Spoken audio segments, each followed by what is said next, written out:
अस्सलाम वालेकुम वरहमतुल्लाहि वबरकातुहू। व्यूअर्स कैसे हैं? उम्मीद करता हूँ ठीक होंगे, खैरियत से होंगे। मेरा नाम है डॉक्टर अंसर अब्बास और आप देख रहे हैं यूट्यूब चैनल अल शिफा क्लिनिक हेल्थ एडवाइज़र।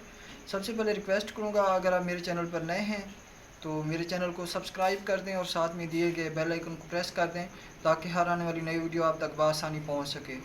व्यूअर्स, इस वीडियो में हम बात करेंगे iron deficiency in pregnancy.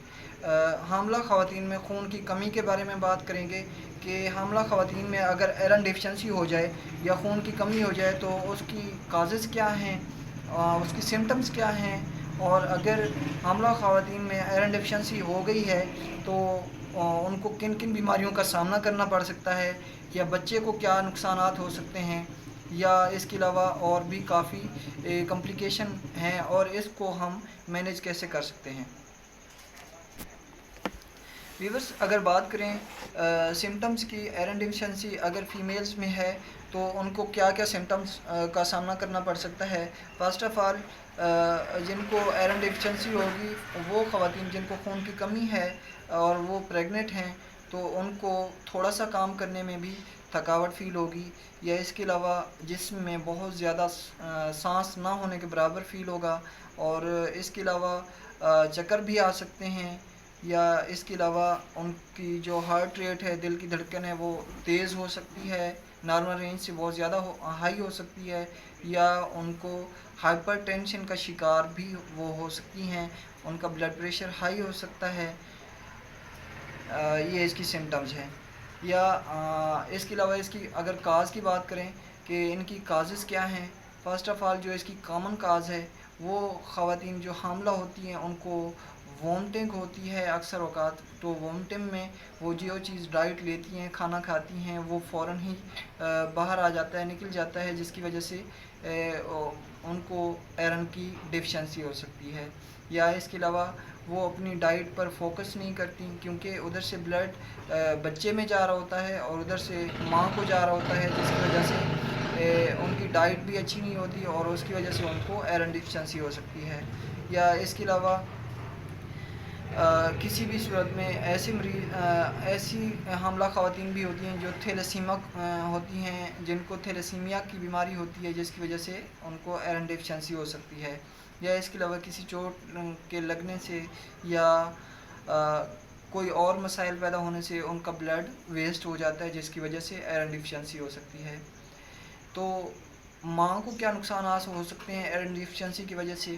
First of all तो आप ये देखें कि माँ को हाइपरटेंशन हो सकती है, ब्लड प्रेशर की तकलीफ़ हो सकती है, ब्लड प्रेशर हाई हो सकता है, या इसके अलावा माँ हार्ट फेलियर की तरफ भी जा सकती है, जिसकी वजह से माँ की डेथ भी हो सकती है।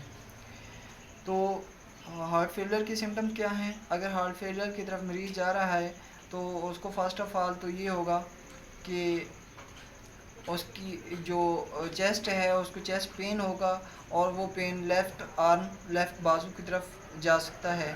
या इसके अलावा उनको चक्कर भी आ सकते हैं, या इसके अलावा उनका ब्लड प्रेशर हाई हो सकता है, और मरीज़ की डेथ भी हो सकती है।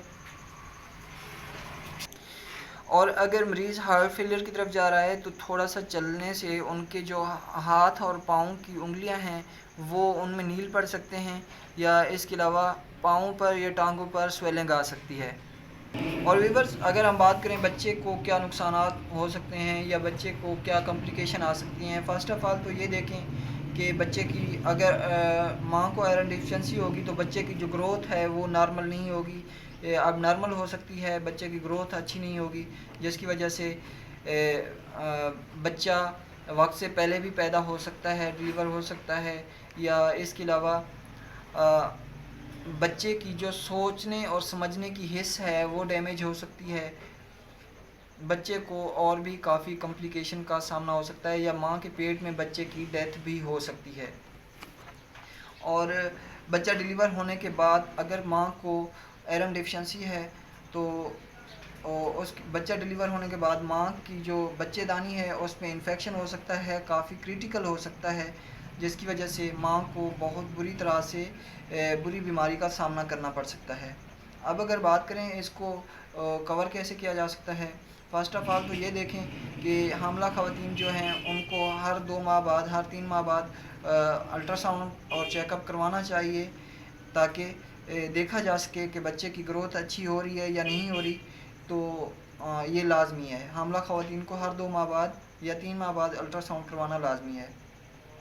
اس کے ساتھ ساتھ فرسٹ منتھ سے لے کر 4تھ منتھ تک، 3 منتھ تک آپ فولک ایسڈ کے سپلیمنٹ زیادہ سے زیادہ استعمال کریں، وہ کسی بھی صورت میں آپ لے سکتے ہیں فولک ایسڈ۔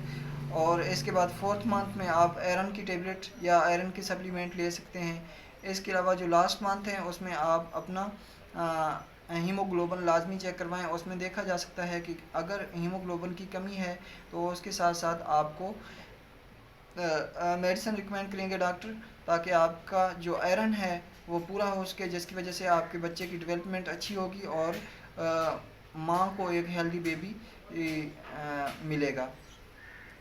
ہیموگلوبن کی 2 سے 3 سٹیجز ہوتی ہیں، ان کو دیکھا جا سکتا ہے۔ ہر مریض کو آئرن کی ڈرپس نہیں لگائی جا سکتی۔ ہمارے ہاں ایک عام روٹین پائی جاتی ہے جس میں مریض کو آئرن کی اگر کمی ہے تو اس کو فوراً ہی لاسٹ منتھ میں آئرن کی ڈرپس لگا دی جاتی ہیں، لیکن دیکھا نہیں جاتا کہ آئرن کی ڈیفیشنسی کس وجہ سے ہو رہی ہے۔